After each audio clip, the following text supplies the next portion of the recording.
آپ اپنے ہاتھوں سے اپنا بیڑا غرق کر رہے ہو. آپ لوگ اپنے ہاتھوں سے اپنے تابوت میں کیل گاڑ رہے ہو. جو کہا نا ہم نون لیگ کا اشتہار دیکھتے ہی چینل تبدیل کرتے ہیں. یہ بچی نے ایک پروگرام میں کہا عوام کا پیسہ خرچ کر رہا ہے, وہ دیکھ دیکھ کے شکلیں تمہاری تنگ آ گئے ہیں. سڑک پہ نکلیں شکلیں ہیں, اخبار اٹھاؤ شکلیں ہیں, بس کرو.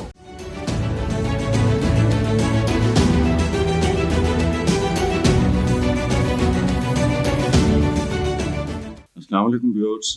سوشل میڈیا پہ بہت چل رہا ہے یہ پروگرام, ایک کلپ بہت وائرل ہو رہا ہے منصور علی خان کے پروگرام کا, جس میں طالبان نون لیگی رکن سے مناظرہ کرتے ہوئے, مناظرہ انورٹڈ کاماز میں کہہ رہا ہوں, مناظرہ وہ اور چیز ہوتی ہے لیکن ہلکا پھلکا کرتے ہوئے کہا ہے کہ قوم کھاتا ہے تو لگاتا بھی ہے, جیسے الفاظ سے باہر نکل چکی, یعنی قوم اس فلسفی پہ تھوک چکی.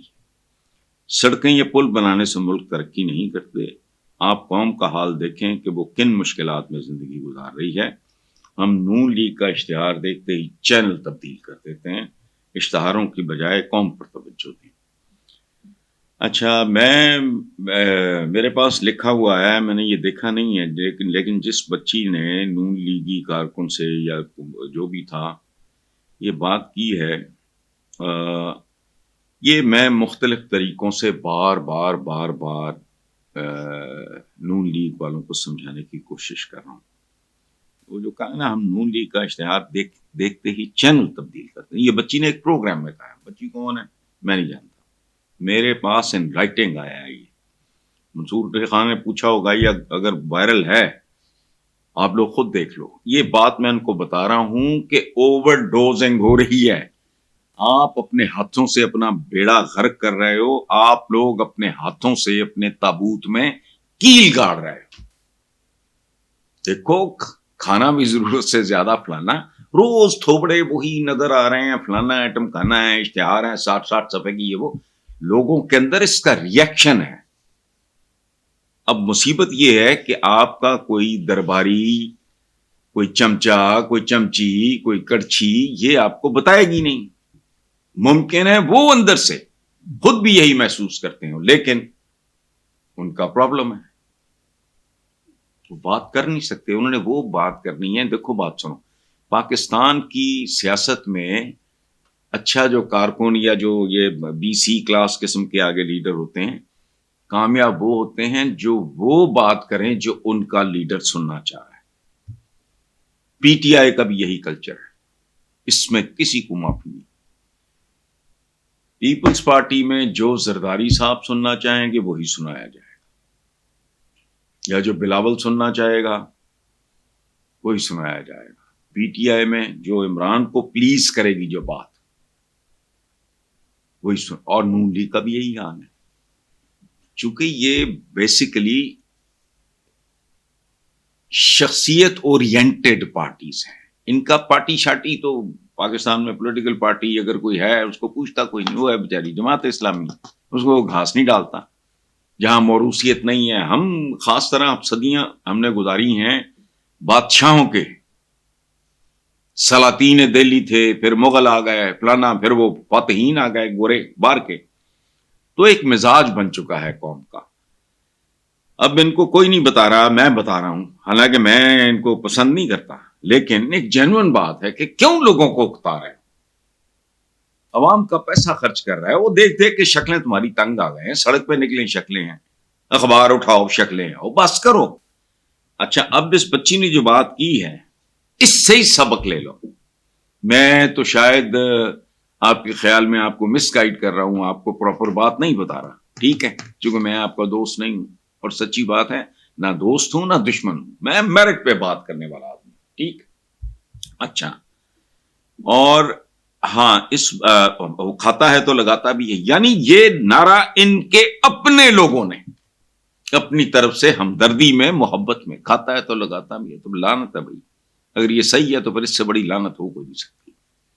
اور ایک بات اس بچی نے ذرا کمزور کی ہے کہ سڑکیں یا پل بنانے سے ملک ترقی نہیں کرتے. ہمارے ہاں میں اس بچی کو سمجھانا چاہ رہا ہوں, اگر وہ دیکھ رہی ہو, کہ سڑکیں یا پل یہ ملک کی ترقی اور تعمیر کے لیے بہت بنیادی، ڈیم ہو گئے، یہ ہو گئے، وہ یہ سارا، بجلی گھر، یہ وہ سارا کچھ یہ بہت ضروری ہوتا ہے۔ انفراسٹرکچر کس کو کہتے ہیں؟ اسی کو کہتے ہیں۔ لیکن اگر آپ نے لگانا کم ہے اور کھانا زیادہ ہے تو پھر یہ غلط ہے۔ لیکن میں اپنی بیٹی کو یہ بات سمجھانا چاہ رہا ہوں کہ بھائی سڑکیں یا پل یہ ضروری ہوتے ہیں۔ اب یہ علیحدہ بات ہے کہ کھاتے ہیں تو لگاتے بھی ہیں، لیکن بہرحال یہ کام کرنے والا کام ہے۔ جس طرح ہماری آبادی بڑھ رہی ہے، انفراسٹرکچر نہیں ہوگا تو بیڑا غرق ہو جائے گا۔ اتنے پل پلڑیاں بنانے کے میں خود ان کا مخالف کرتا رہا ہوں کہ یہ پریورٹیز میں بھی پیچھے رکھو، پیچھے رکھو، پیچھے رکھو۔ میرا یہ تھا، یہ نہیں کہ مت بناؤ۔ یہ جو اورنج ٹرین ہے اس کی میں نے ٹھوک کے مخالفت کی تھی اور کہا یہ شہر کو بدصورت کر رہی ہے، اور بعد میں اس کی تصدیق کیسے ہوئی؟ ان کو ٹاپ کے انجینئرز نے مشورہ دیا کہ انڈر گراؤنڈ، انہوں نے کہا جی اربوں روپیہ ہم اندر لگا دیں، مطلب ہے ہر ایک کو نظر آئے، وہ الٹا پڑے گا انہیں، اور اس سے شہر بدصورت ہوا ہے۔ بہت سے علاقے جو ہیں وہ اورنج ٹرین کے گزرنے سے وہاں جو وائبریشنز ہوتی ہیں، ایون ہماری کوٹس تک، وہ مناسب نہیں رہا وہ کام۔ بہرحال آگے جی، عمران خان کا ٹائم میگزین میں آرٹیکل چھپا جس میں وہ لکھتے ہیں کہ جیسے جیسے ہم آگے بڑھ رہے ہیں، ہم پاکستان کے لیے میں پاکستان کے لیے اپنے ویژن پہ مزید پکا ہوتا جا رہا ہوں، ایک ایسا ملک جو انصاف، مواقع اور مساوات پہ قائم ہو۔ یہ تو گلوبل ریئلٹی ہے۔ گلوبل بھی کیوں، انسانی تاریخ کی مٹھی بھر مسلمان پوری دنیا پہ چھا گئے، کیسے ہوا تھا؟ انصاف بنیادی بات، مواقع اور مساوات جوں جوں ختم ہوتا گیا، عالم اسلام ختم ہوتا گیا۔ اب آپ کا چاہے 150 ملک ہو، 50-60 ملک تو ہیں، 150 میں محاورتاً کہہ رہا ہوں، وہ آپ کی تو اوقات اور حیثیت تو ہماری کوئی نہیں ہے، چونکہ نہ انصاف ہے، نہ مواقع برابر کے ملتے ہیں، اور مساوات کا تو سوال ہی نہیں پیدا ہوتا۔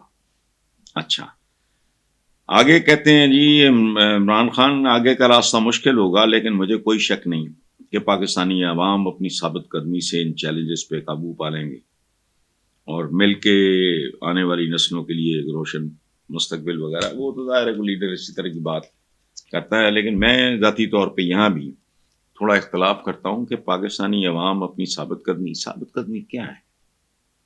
جہالت اور جذباتیت، دو پہچانیں ہیں ہماری۔ جب تک جہالت ختم نہیں ہوگی، جذباتیت ختم نہیں ہوگی۔ جب تک جہالت، جذباتیت اور یہ شخصیت پرستی ہے، میں ملک کا مستقبل روشن تو کم از کم نہیں دیکھتا۔ تاریخ نہ صحیح، روشن نہیں ہوگا۔ آگے وہ کہتے ہیں جی کہ ان تاریخ حالات کے باوجود پاکستانی عوام پہلے سے کہیں زیادہ بیدار اور باخبر ہیں۔ یہ بات جزوی طور پہ ٹھیک ہے، وہ جھوٹ کو پہچانتے ہیں، ان کا عزم مجھے امید دیتا ہے۔ انصاف اور وقار کی جدوجہد آسان نہیں ہوتی، یہ بھی ٹھیک ہے، لیکن یہ ایک ایسی جنگ ہے جو لڑنے کے قابل ہے۔ مجھے پختہ یقین ہے کہ سچائی غالب آئے گی۔ تاریخ اگین اس بات کی شہادت دیتی ہے، ضروری نہیں کہ سچائی غالب آئے۔ جھوٹ موت کے گھاٹ اتر سکتا ہے، ضروری نہیں سچائی غالب آئے۔ اور ایک بات میں آج آپ کے ساتھ ایک چھوٹی سی بات شیئر کرنا چاہ رہا ہوں کہ دیکھو ایک فرمان کتنا خوبصورت ہے، بے شک تم غالب آؤ گے اگر تم مومن ہو۔ اس پہ غور کریں پلیز۔ قرآن پاک میں بے شک تم غالب آؤ گے اگر تم مومن ہو، مسلمان نہیں کہا گیا۔